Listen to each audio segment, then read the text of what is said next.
Hi, I'm Jeff Sikkenga, Executive Director of the Ashbrook Center, and this is The American Idea, coming to you from Peter Schramm's Library in Ashland, Ohio. In this podcast, we explore America's crisis in civic education. Too many people today don't understand the history and principles that make us Americans. So we're here to explore America's history and principles and what they mean for today, what we can learn from them, and how we can restore them to their rightful place in our hearts and minds. We think it's the most important thing we can do as Americans to keep our experiment in self-government alive. So thank you for joining us in this important conversation. You can learn more about Ashbrook and the work we're doing with students, teachers, and citizens at ashbrook.org. I want to welcome everybody to this episode of The American Idea. Today we have a very special guest with us, Congressman Troy Balderson. He represents Ohio's 12th Congressional District, down sort of east of Columbus area and that direction. Congressman Balderson was first elected to the House of Representatives not that long ago in a very close and contested race. And we want to talk about his time in public life, the lessons that he's learned, and what he thinks some of the most important challenges are facing Ohio and the United States today. Congressman Balderson, thank you so much for joining us. Oh, Jeff, thank you for having me. This is an honor to be here today. Well, you do have a little bit of an unusual biography for a United States congressman. You're not a career politician. Yeah.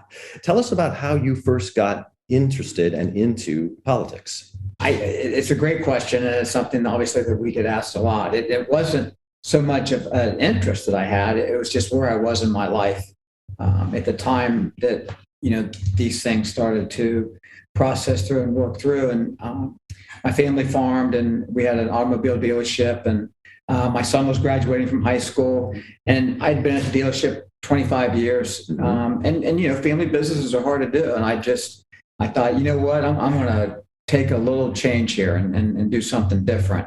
And politics was not the direction I was intently going, but a state representative that was currently serving in the Ohio House had approached me. I was actually working on one of the vehicles that he owned, and he just said that, you should think about running for my seat. I'm term limited. And I told him, I expressed my dissatisfaction with politics and that I probably would not be. I'd never did public speaking or anything like that. I was involved as a Republican. My father was very engaged in the Republican Party, both at the local level and at the state level, back in the good Jim Rhodes days. Oh, yeah. So, with my son leaving, I was just going to go get another job and do something different and just go to Columbus with him. And he said, well, think about it. And I said, okay, well, I'll think about it. I didn't put a lot of thought into it. A couple months went by. He said something again, and a couple other people said, "Here, you're one of the people that are talking about running for Jim's seat." I said, "Well, I haven't really made that commitment yet." July rolls around, and the High Republican Party reached out to me and said, "We'd like to sit down with you and Pat Hennessy." And Pat was the chairman of our party, and we'd like to discuss you running for state representative. And I wasn't the only one, so there were other people. I'll never forget that day when I first met the High Republican Party representative that was there and sitting in Pat's office. I had gout attack, and of all things to have happen. Wow. So I couldn't go with a shoe. I had to put a sandal on because my foot was so swelled up it would not fit in there. So that's just a little added story to that. I'm sure my staff will appreciate that. But look, my faith is very strong, and I just, to me, God's always had a plan for us, and it just, there were just things that kept opening up and moving forward. Yeah. That this was a path that He wanted to see me step outside of my comfort zone and do this. And with that, I stepped out and I ran for state representative, and I won. So that's how I got started. That first campaign, what was that like for you? It really wasn't as hard as everyone makes it out to be, because to me, and it's something I'm going to discuss a little bit today, is life's a campaign. I mean, we really do. I mean, we're selling ourselves every single day. And, for me, it's, meeting new people and different things and different ideas of what people have and what they want to do. And they want to be listened to. So you just, you go out, you communicate. The accessibility piece is so huge. And that's what I like. I like that. I like meeting new people. I like learning about new things. And just hearing everyone's stories. I mean, there's so many, gifted stories that are out there of what people have experienced in both in hard times and in good times. And talking about some of those challenges that they have faced, but also talking about their faith and how that moved them forward on to the next move in their life. Well, now that first race for Ohio State House might not have been as hard as you thought it would be, but your first race for Congress. Jeff, that was a whole different ballgame. Tell us about that. It was a time in this country, and we're still kind of dealing with some of that. And I know that we're going to discuss that too, but it was a midterm election. The country was pretty separated at the time right now. With the White House and who was with the White House, but just, we were fighting for Congress, and the Republicans were trying to take control of that. The 12th Congressional District was a district that had the suburban. It had Franklin County in it. A third of the population of the district was in Franklin County. Then it went east into the more rural community. So, playing both that role of the rural communities, but the suburbs. And, we took the same analogy into that I've done all along. And that's just be yourself. And again, just expose yourself. Train yourself to be uncomfortable was a slogan I used to have back in the race days. And the same thing with campaign to be uncomfortable. So, to be in those challenging positions in a time of our country was tough. And it made it much more challenging, and it became a national race, and that's something that I did not anticipate. I recall it, how nationalized it became and how the national media was involved, and it seemed like there was a lot of criticism of you and your campaign in the national media, including by people who really didn't know you at all. Correct. Yes. And how do you handle that? Oh, you just got to go with it. You just don't let. This is a tough business, and life's tough sometimes too. So you keep your faith, and you know who you are, and stay grounded, and circle yourself with people that love you and care about you, and make sure that you're going to stay on that path, and that's what friends are for, and that's what you do. So that doesn't really impact me. Yeah, some days you think, oh wow, they don't even know who I am, and they're saying those negative things about me. But it became even international. A close friend of mine was out in Colorado. And he was listening to BBC, and it talked about my congressional race. Right. And he called me up on top and said, "Hey man, you're on BBC. How big is this thing?" He really hadn't heard that much about it. We worked hard, and I say we. That this was a group of people that, again, I can't emphasize that enough of what that means to have with you when you do it. This isn't, when you get in something like that, it's not a one-man show. So you're, of course, here today at Ashbrook, and you're going to be giving a major issue lecture series, Luncheon Talk, and it's entitled Battle for the Suburbs. And as you just were saying, your original congressional district, a third of it was Franklin County and the east suburbs of Columbus in that area. Give us, our listeners, some insights in what you think, in your experience with the suburban aspects of the congressional district.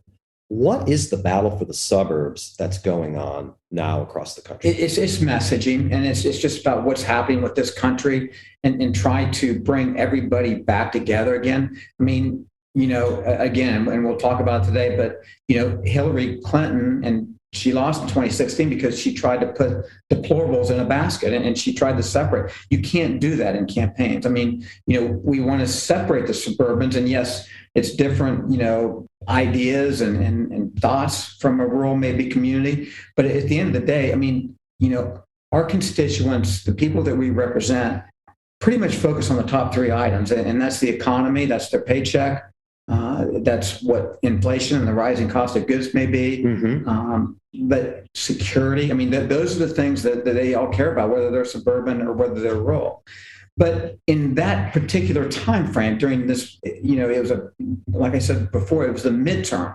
So that made all the difference in the world. And, President Trump, though we all agree with a lot of his policies that he was doing, it was his mannerism that he did that a lot of Suburban will use the women more so than any, but some men also. But they just didn't like that approach, and they weren't used to that approach coming from a sitting U.S. president. So over time, obviously, as a U.S. representative now, you've served several terms and you're into this, and you're looking back at it now. What are some of the lessons that you've learned about Congress, being in Congress, and trying to be effective for your district in Congress? Jeff, it's, again, I try not to make this as complicated as it can become, but building relationships. Don't look at somebody with an R or D beside their name. Look at somebody that has the same background. Look at someone that has the same district that you represent. And that's how we've been successful in getting amendments. We're in the minority now as Republicans. We will gain the House back in 2023. All right. Our listeners heard it here first. Yes, they heard it first. But, and I've got great stories. I mean, I sit on the Transportation and Infrastructure Committee, and, I'm trying to get this amendment in, and, I have to work with a Democrat colleague to get that in, to help me reinforce, to make sure that we get that amendment in. And,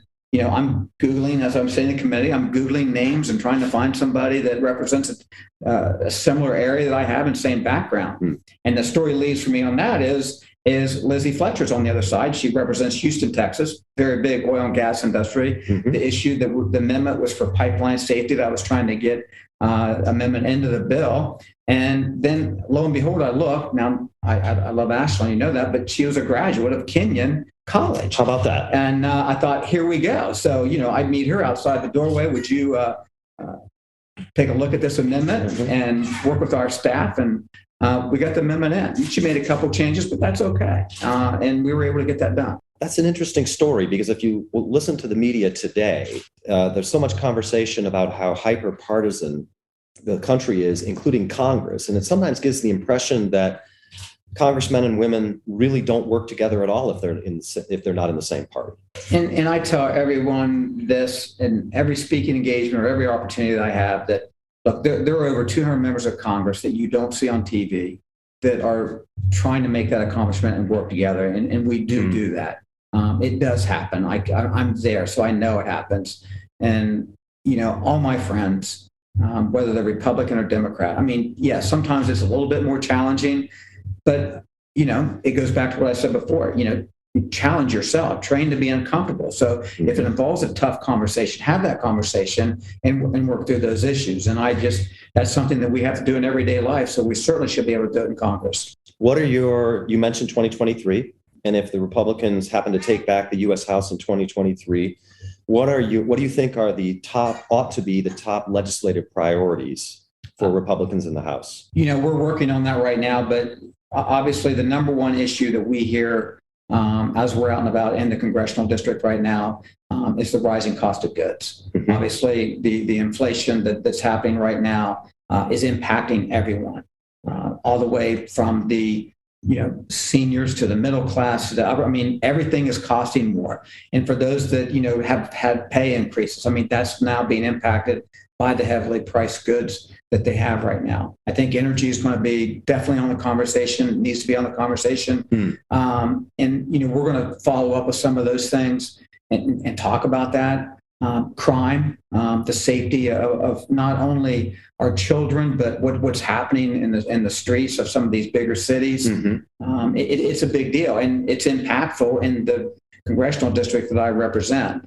Education obviously has come into light here in the last couple of years. We saw a race in Virginia won by Mr. Youngkin that pretty much based most of his campaign not only on the economy and the rising cost of goods, but education and parents' rights.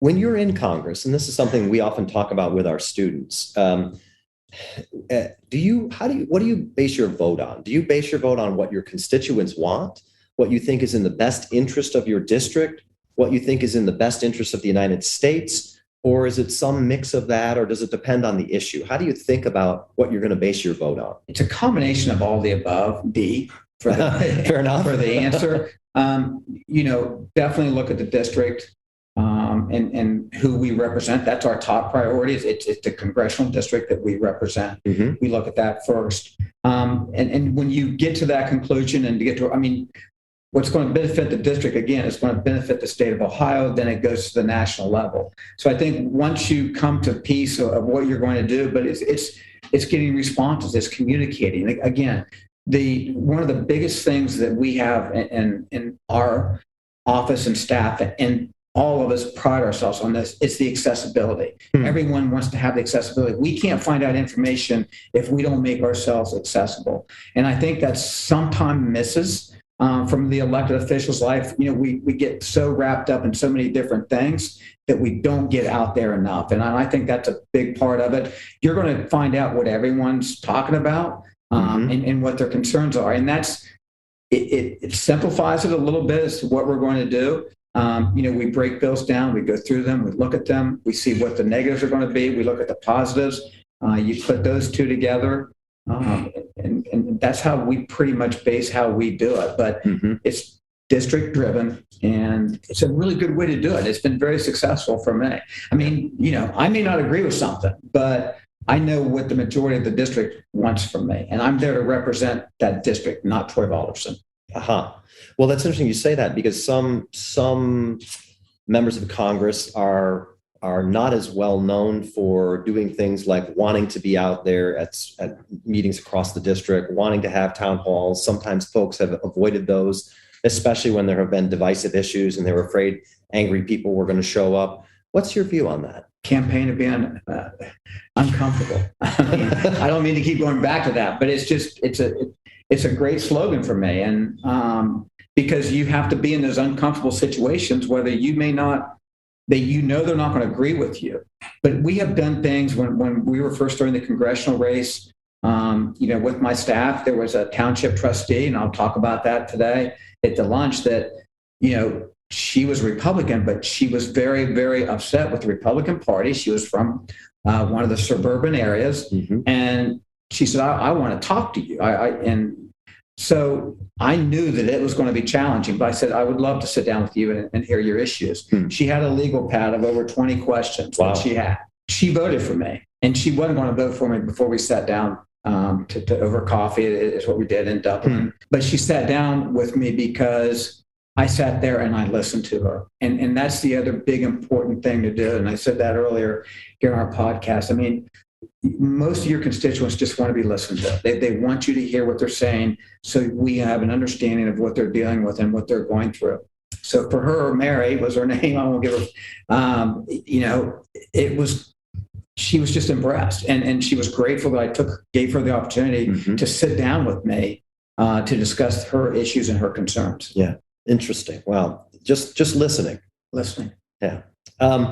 This is Ashbrook. We always think it's important to study American history and study the great figures and events of American history. And we always like to ask guests on our podcast who their favorite person is in American history. I've got a couple, and I'll tell you my reasons, and I know everyone says, it's always Lincoln. But Lincoln to me is just, the grace that he carried, and you try to mimic some of the characteristics that he brings. And one of those things was he was a great leader, and he was a great listener, and he was a great communicator. The good Lord would give me the ability to do a speech like he would be wonderful. But we should all strive for that. Yeah, we should all strive for that. But just, what he did, and he made himself accessible. He put himself in the middle of the situation, in one of the greatest situations that this country's ever dealt with the Civil War. The other really impressive person to me was the first president that I got to vote for, and that was Ronald Reagan. And, he was the true Republican to me in what this party stands for. And, less government, less regulations. That's from the business background that I come from, that's what it's all about. We want to be able for the people to provide for themselves and do what they can do. Well, those are two really, really good examples. Good choices. Thank you. Young people who are considering going into public life. You've had some experience now. Undoubtedly, you've had your challenges. You've had challenging campaigns. What lessons have you learned? What advice would you give those young people who are considering public life? Jeff, and the first thing that I always go to is that circle around you of people that love you and care about you. Get them around you. You want them to be able to tell you when you're messing up, and they're going to tell you when you're doing the right things. And I can't emphasize that enough, because in the life that we lead and in the roles that we become in, whether it's a township trustee or a county commissioner or a mayor or, a state legislature and all the way up to Congress, people are always going to tell us the right things and what we think we want to hear. They're afraid to tell us what their real thoughts are. And that's why it's important that you have to circle yourself with people that are going to be honest with you. And for them to be honest, sometimes that they have to it takes love to be able to do that, because you care about that person to tell them the right thing. It's hard for people to do that. So that's the first thing. Communicate. You just can't get out enough, and learn. The listening that we've talked about, and that goes to the whole communicating piece. Chris Matthews did a book back in 2007, and I told my staff this. I had read it back then, before I started running for office, and it said life's a campaign. And the relationships that you make, the experience of life. The book that I'm going to be able to write when I'm done in politics and elected office is going to be a lot of what goes on no matter where we are. And I say that with a smile on my face about a book, but I've tried to document as much as I can. I have been blessed to meet some really, really neat people, and, people that have battled, and whether that's from an opioid addiction or if they're, whatever, from being, homeless on the street or wherever it might be from. And there are success stories where you get to meet people too, and you pinch yourself.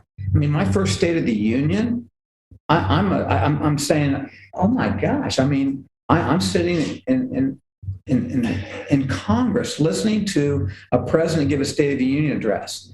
And to me, every kid from Appalachia, I'm from Appalachia. I love the Appalachia kids. I love what it means and what they can bring to the table. But to know and to be able to go back to them and say to them, don't give up. Work hard and you can accomplish anything you want to do. And that's the other thing, is just working hard. Don't give up. And find those resources around you that are going to mentor you and guide you and get you where you need to be. It's just, I save as much as I can save and write as much as I can write of those stories, so I can share those stories when I go out and about. Well, that's terrific. That's great advice. Yes. Congressman Troy Balderson, thank you so much for joining us today. Thank you, Jeff. Appreciate it. Thank you.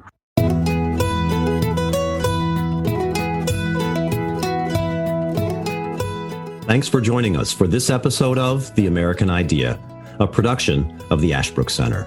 We're here to explore America's history and principles and what they mean for today, what we can learn from them, and how we can restore them to their rightful place in our hearts and minds. We think it's the most important thing we can do as Americans to keep our experiment in self-government alive. So thank you for joining us in this important conversation. If you enjoyed this podcast, please give it a 5-star review and follow, or subscribe on your platform of choice. You can learn more about Ashbrook and the work we're doing with students, teachers, and citizens at ashbrook.org. Thanks again for joining us.